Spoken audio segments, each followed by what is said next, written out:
you want to do. They don't have to do with the Common Core. I don't know what they are.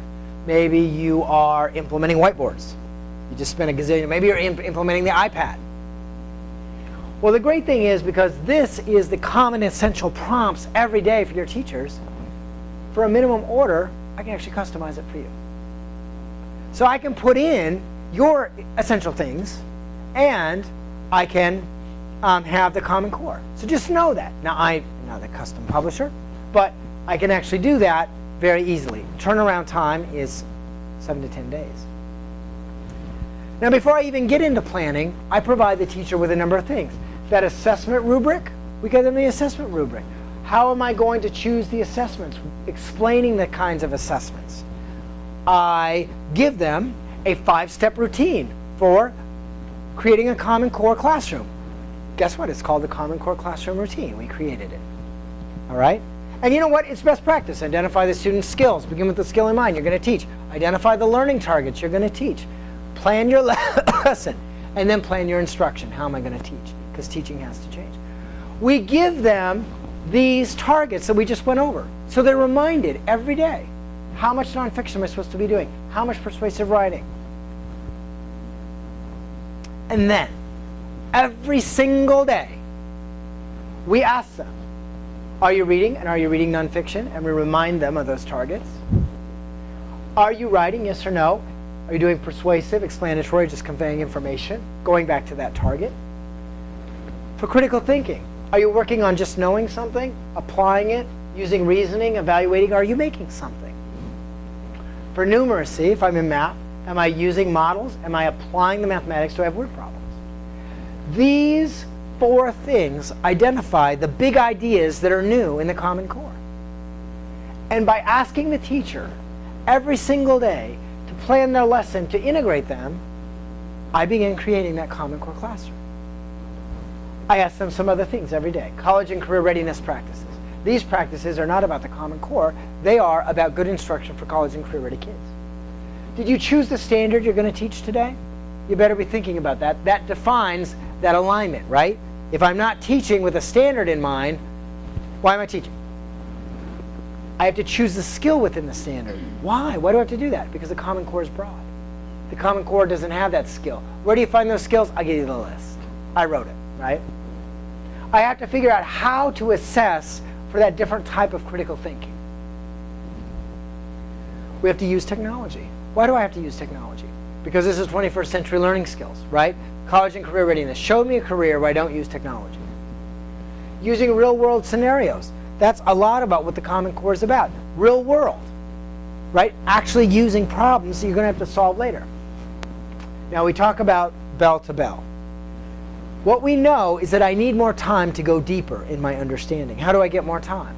Well, what we know from the National Association of Secondary School Principals is that if I get kids working right away after the bell goes off, and I get them working all the way up to when the bell goes to leave, I will add 1 month of instruction. 1 month. Bell to bell. All you have to do, I mean, and it isn't simple because it takes a discipline. You're just simply creating a routine. Putting a prompt on the board and teaching your kids, when you put your butt in a chair, you look at the prompt, you stop working. You start working. And having bell work that takes them to the end of class.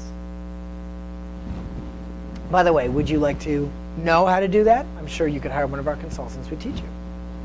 Using social studies, science, and news, cross-curricular. This is the only way you're going to get to that 70% nonfiction, because you didn't buy new stuff, but you can use cross-curricular, and that's the way it was designed. As a matter of fact, little factoid, the majority of the assessment items in English language arts on the new assessments will be prompts from science and social studies. Okay? Project-based learning. Project-based learning is, again, real-world application of the concepts. Daily standard score assessment. Now you see a little bit of our business here, right? Looking at that standard and thinking about how's the kid doing. Linking my assessment every day back to what they're supposed to know.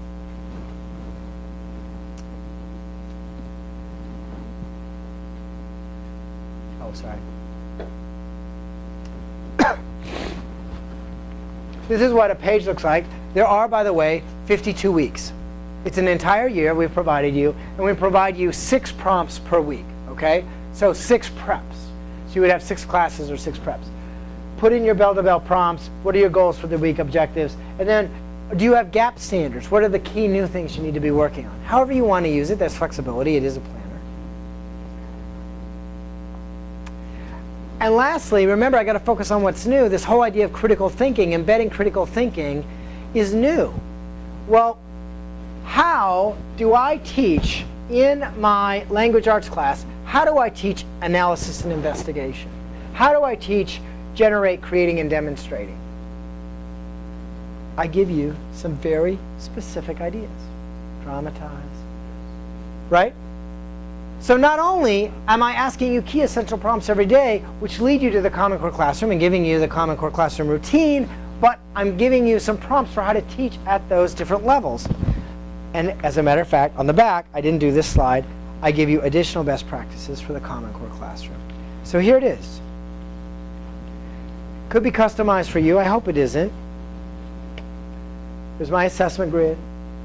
There are the things I have to do. 5 steps to a Common Core Classroom. This is a sample of how I use it. It actually tells me the steps, recommendations for instruction planning, 7 steps to good instruction planning, and then I give you some idea of how you might fill it in. Okay? And then we have 52 weeks, 6 preps a week. Now, when we think about professional development on the Common Core and how much you're going to spend per teacher on professional development for the Common Core, how much do you think you're going to spend? It's probably going to be pretty expensive to train all those people, right? Do all of your teachers have some kind of calendar on their desk, some kind of planner? They probably bought it at Office Depot, right? It's pretty much 18th century technology. It just says, what am I going to do today, right? It says, I'm going to go get a manicure tonight at 5. This is $25 per teacher. No, my God, the team. We are brilliant together. We will win together, or we will crash and fail. 6 weekly preps, 52 weeks, a full year. It has shipping and handling. And by the way, we have right now a little back to school special at $20. This is the thing that launched yesterday, and we couldn't keep up with the phone calls. Ships the week of August 15th. And you know what? Honest to God, that's what we sell.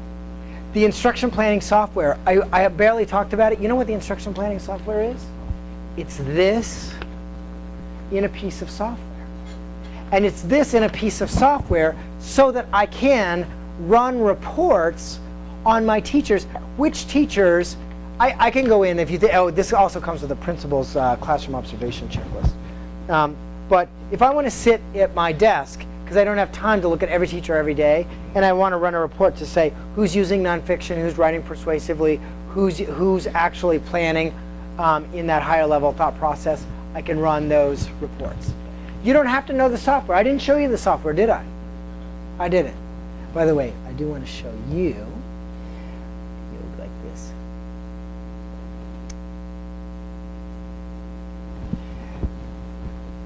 This is the new interface for the software. You click in a day. These are indicators. You click in a day, and what do you get? You get this, which allows you to then essentially plan out your day. So if you think, you know what the software is like now, it becomes, and by the way, there will be 3 ways. There'll be 3 ways to use the software. This interface, which aligns directly to that. A, hold your hand wizard, where you're actually creating your lesson plans by wizard every day.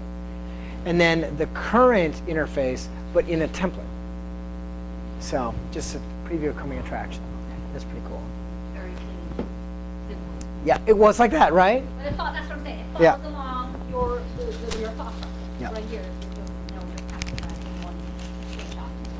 If that's what the software is about, that is the software. How much does it cost? It's really easy to remember. I have 3 pieces of software. They're not even selling standard score, so you really have 2 in your bucket. It's $3 a kid, for the first one, $2 a kid for the second one. You're going to have some setup fees. Setup fees are about $500 a building. And then you have service. Service begins with a year-long contract at $3,500, and then you add additional days for $2,500 a day. You don't even have to know all of that. If you just say it's $3 a kid to begin with, second, you want it to both, $5 a kid.